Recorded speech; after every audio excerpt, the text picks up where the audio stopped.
తేదీ జరిగినటువంటి మన ముఖ్యమంత్రి సభ సంబేపల్లిలో విద్యార్థి సంఘ నాయకుడు ఏఎస్ఎఫ్ జిల్లా కార్యదర్శి కామ్రేడ్ మాధవ్ గారు విద్యారంగ సమస్యలపైన ప్లేకార్డు చూపించి, అయ్యా ముఖ్యమంత్రి గారు, మీరు గతంలో ప్రతిపక్షంలో ఉండేటప్పుడు మదనపల్లిలో రోడ్ షోలు ఉండేటప్పుడు ఇదే బీటీ కాలేజీని నేను ప్రభుత్వ పరంగా తీసుకొని దీన్ని యూనివర్సిటీ చేస్తానని చెప్పినారు. అదేవిధంగా మెడికల్ కాలేజీని యథావిధంగా ప్రభుత్వ రంగంలో నడుపుతానని చెప్పినారు. కానీ మీరు అధికారంలోకి వచ్చిన తర్వాత పట్టించుకోకపోగా మెడికల్ కాలేజీని ప్రైవేటీకరణ చేయడము, బీటీ కాలేజీని పట్టించుకోకుండా పోవడము, దీంట్లో ఆవేశానికి గురైనటువంటి విద్యార్థి సంఘం నాయకులు, ఏఎస్ఎఫ్ నాయకులు అంతా కలిసి మిమ్మల్ని కలవాలని అర్జీ ఇవ్వడానికి వస్తే మీరు అనుమతించకపోయేటప్పటికీ విధి లేకుండా అక్కడ సభలో వచ్చి గౌరవప్రదంగా ముఖ్యమంత్రిని ఉద్దేశించి మేము మాట్లాడతామంటే అవకాశం ఇవ్వకుండా పోలీసుల ద్వారా నిర్బంధంగా అతను నోరు మూయించడం జరిగింది. విధి లేని పరిస్థితుల్లో మాధవ్ గారు, అయ్యా ముఖ్యమంత్రి గారు, మీరు చెప్పిన డిమాండ్లని మీరు పరిష్కారం చేయమండి అని చెప్పి నినాదాలు ఇవ్వడం జరిగింది. దీనికి కారణం ఎవరు? డిపార్ట్మెంట్ వాళ్ళు అతి ఉత్సాహం చూపించి నోరు నొక్కడం వల్ల ఆయన ఆ విధంగా ఆ రోజు మాట్లాడినారు. సరే, ముఖ్యమంత్రి గారు గౌరవప్రదంగా అయ్యా నీ డిమాండ్ లేదని చెప్పి పైకి పిలిచి మాట్లాడించుంటే సమస్య పరిష్కారం అయ్యిండేది.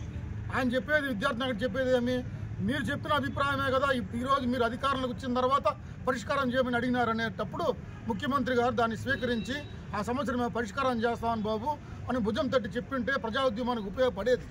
కానీ అట్లా చేయకుండా బ్యాక్వర్డ్ థింకింగ్ అని చెప్పడము, అతను పోకిరి అని చెప్పడము గౌరవ ముఖ్యమంత్రి గారికి ఇది చెల్లదు. ఎందువల్లంటే అదే మీరు అరెస్ట్ అయినప్పుడు అరెస్ట్ని ఖండిస్తూ ఇది అక్రమ అరెస్ట్ అని చెప్పి ఇదే వామపక్ష ఉద్యమాలు మీకు సపోర్ట్ నిలబడినా లేదా? అప్పుడంతా మేము పోకిరి వాళ్ళమా? పోకిరి వాళ్ళం కాదా? ఇప్పుడు మాత్రం పోకిరి వాళ్ళు అయ్యినా నేను ప్రశ్నిస్తూ ఉన్నాను. అదే సందర్భంలో ఆయన తీసుకొచ్చి పోలీస్ స్టేషన్లో పెట్టినారు, మంచిగా మీ విధంగా నిర్వహించినారు. ఆయన ఇది ఎస్పీగా ఉండేటువంటి విద్యాసాగర్ నాయుడు గారు వచ్చి బాబుని విచారించి, ఎందుకు బాబు ఈ విధంగా నువ్వు కోపము ఆవేశంతో ఉన్నావని చెప్పి మాట్లాడిన వ్యక్తి అట్ట కాకుండా అతను ఏదో ఖైదీలాగా, టెర్రరిస్ట్ లాగా బూతులు తిట్టి నా కొడుకు నువ్వు ఎక్కడన్నా కనబడితే కాల్ చేస్తానని చెప్పడము, అట్లనే కమ్యూనిస్ట్ పార్టీ అంటే ఏమనుకుంటున్నావు, అడగతినే పార్టీ అని చెప్పడం అనేది చాలా తప్పుడు వ్యవహారం. ఎస్పీ గారు, మీకు మళ్ళీ ఒకసారి హెచ్చరిక చేస్తా ఉన్నాం. మేము కమ్యూనిస్ట్ పార్టీ లెఫ్ట్ ఉద్యమం తరఫున మేమందరూ ఆషామాషిక ఉద్యమం వచ్చేవాళ్ళం కాదు. మా జీవితాలు త్యాగం చేసి కమ్యూనిస్ట్ పార్టీని ఎర్రజెండాన్ని కాపాడినాం. ఈరోజు నువ్వు ఉద్యోగం చేస్తున్నావంటే స్వతంత్ర పోరాటంలో ఎంతోమంది కమ్యూనిస్టులు త్యాగం చేసిన వల్ల వాళ్ళ భిక్ష ఈరోజు ఉద్యోగం చేస్తావు నువ్వు.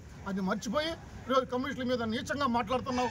జాగ్రత్త, మేము సవాల్ చేస్తున్నాం. ఎస్పీ గారు, మీరు నిలబడండి, మేము నిలబడతాము. ఎవరు త్యాగమూర్తిలో చెప్తాము, ఆ సత్తా మాకుంది. నువ్వు ఉద్యోగం చేసుకునేటువంటి వాడివి, ఉద్యమకారుల పట్ల గౌరవంగా వ్యవహరించాలి. నీకు ఈరోజు ముఖ్యమంత్రి సపోర్ట్ ఉన్నాడు, ఇంకో వాళ్ళు సపోర్ట్ ఉన్నాడని చెప్పి అధిక మాటలు మాట్లాడితే ప్రజా ఉద్యమం ముందు కొట్టుకొని పోతామని చెప్పేసి మరోసారి హెచ్చరిక చేస్తున్నాం. నేను సస్పెండ్ చేయాలని చెప్పేసి మేము పిలుపునిస్తే మా కార్యకర్తలందరని చెప్పి అరెస్ట్ చేసినావు. నీకు దమ్ముంటే ఎందుకు అరెస్ట్ చేసినావు? మా ప్రజాబలం ఉంటే మేము రుజువు చేయించుకుంటాం కదా, మరి ఎందుకు అరెస్ట్ చేయించాం? మమ్మల్ని వదిలిపెట్టినాలి కదా. కాబట్టి ఎస్పీ గారికి భారత కమ్యూనిస్ట్ పార్టీ తరఫున హెచ్చరిక చేస్తున్నాము. నీ పద్ధతి సరైనది కాదు, మీరు మార్చుకోకపోతే మరింత ప్రజా ఉద్యమాలు చేస్తామని. ఇప్పటికైనా మీ వైఖరి మార్చుకొని ప్రజా ఉద్యమాల పట్ల, లెఫ్ట్ ఉద్యమం పట్ల సానుకూలంగా, సానుభూతిగా ఉండాలని చెప్పి మరోసారి విజ్ఞప్తి చేస్తా ఉన్నాను.